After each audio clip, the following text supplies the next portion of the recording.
Okay, ladies and gentlemen, so today we are going to be taking our first looks at our next project. We are going to be using a construction method called rigid slab construction, and we're going to be making boxes using a method called cut lid boxes. So, we will get into the details later, but essentially what we're going to be doing is we're going to be making nesting boxes. So, I have some sketches.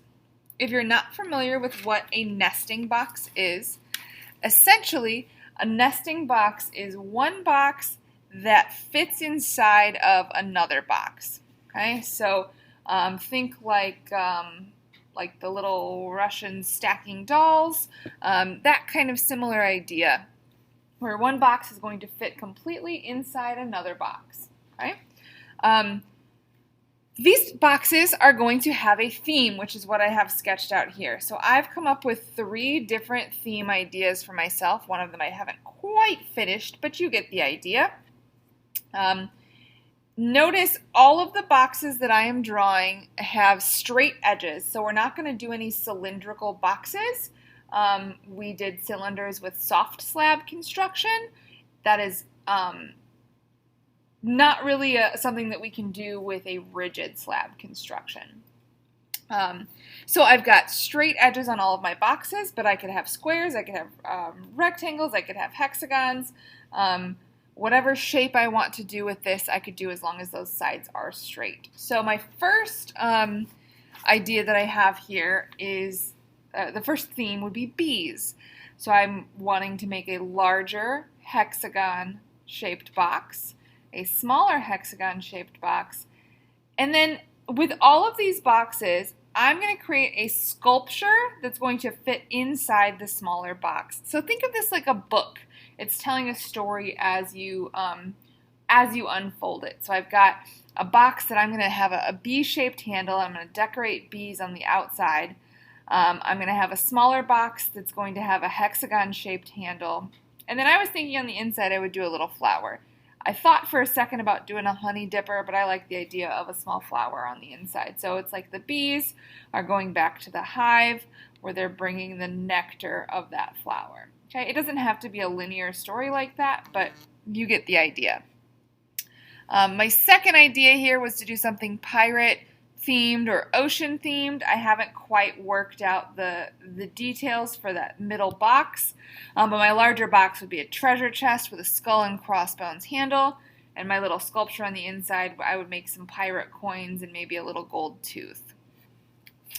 My third sketch idea, my third theme idea was to do Harry Potter. So I figured it'd be really cool to make a monster book of monsters, to hold our Hogwarts letter in, because what safer place is there than inside the Monster Book of Monsters?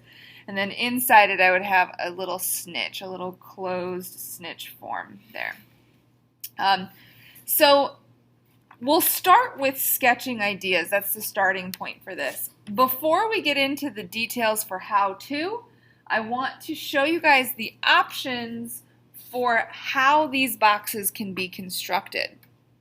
So we want to make boxes using a cut lid form. Now what that means is this box was assembled completely. It was completely sealed off and assembled, and then I cut into the box to separate the lid from the base. Okay?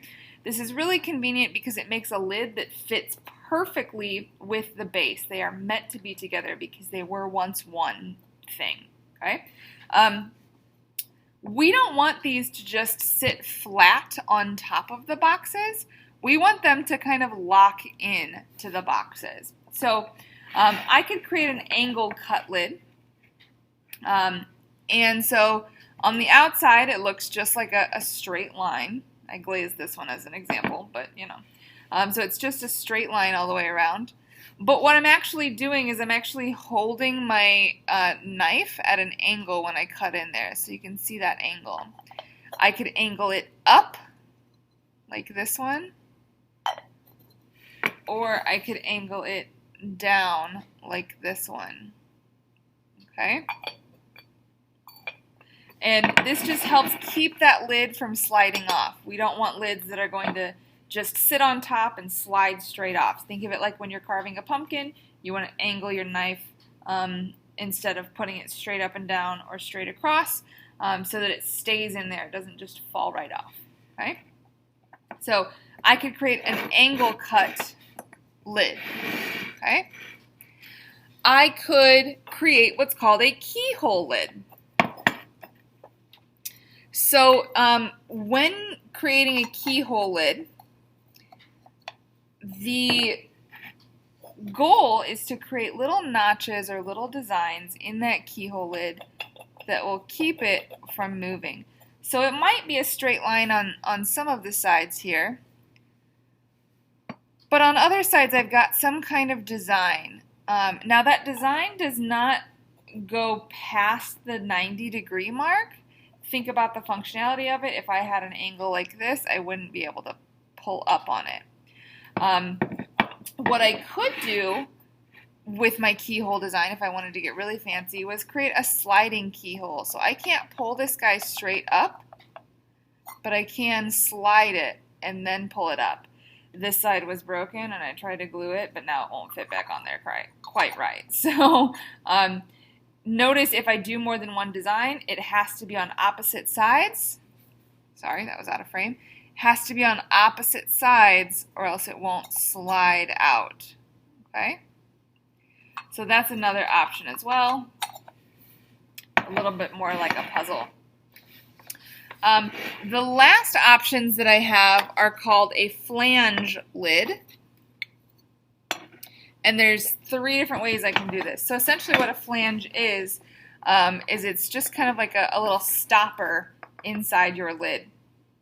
So I could assemble this box completely and then essentially cut off the top again, or assemble everything but the top, and put a little coil inside that top. You can see that.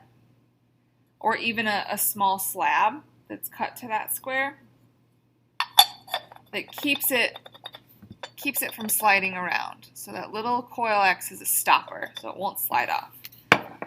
Same concept, I could roll out a small slab after I cut this box and either put it in the base or in the lid. So I've cut this box, I've put a small slab on the inside of that box, and that lid doesn't slide, it doesn't go anywhere. The opposite of that is to do the same thing, but inside the lid. Okay?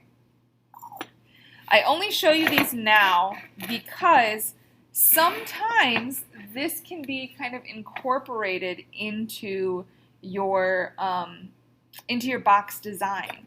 So you may have an element of this keyhole that is part of your design. Maybe you created a keyhole box that has teeth like a monster, and this whole thing is a monster. So you have a monster inside of a monster, and then there's a tiny monster sculpture inside. It is up to you. I just wanted to show you this so you could potentially incorporate it into the plan for this project. Okay? I would encourage you all to go look at the project in Echo and get a feel for it as you start sketching your ideas. We are going to do kind of a peer reflection, a pair and share type thing 1 week from today with your peers. So make sure that you have sketches prepared for that. You're going to create 3 different ideas. You're creating a large box, a small box that will fit inside it, and then a small sculpture that will fit inside the smallest box. Okay? So 3 items, 3 sketches prepared to be shared 1 week from today. Okay? Hopefully this helps. Email me if you have questions. That's it. Bye.